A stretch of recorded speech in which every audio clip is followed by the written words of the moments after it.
నేను చెప్తున్నాను నా తమ్ముడా, ఏ రోజు నిన్ను దర్శించాడో నాకు తెలియదు, ఏ విధంగా దర్శించాడో నాకు తెలియదు. ఒక్కటి మాత్రం చెప్తాను, నీ కోసం యేసు వచ్చాడు.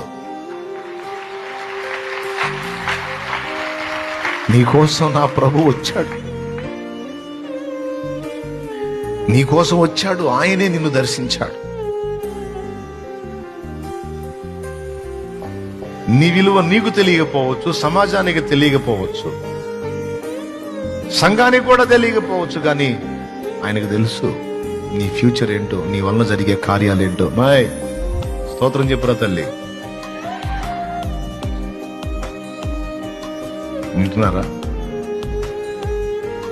కాబట్టి వేదన పడద్దు. నీ కోసం వచ్చాడు, ఆయనే నిన్ను దర్శించాడు. లేకపోతే నీ హృదయం అంత తేలిక ఎట్ట తిరిగిద్ది దేవుని వైపు? కానీ ఈరోజు ఆయనే నీ ప్రపంచంగా మారిపోయావు. కూర్చున్నా, లేచినా, కన్ను మూసినా, తెరచినా, తింటున్నా, నిద్రపోతున్నా, ఆయనే నీ ప్రపంచం, ఆయనే నీ లోకం, ఆయనే నీ జీవితం. అంత డెప్త్లోకి ఎలా వెళ్ళావు? ఆయన నిన్ను దర్శించకుండా సాధ్యమా? దర్శించాడు.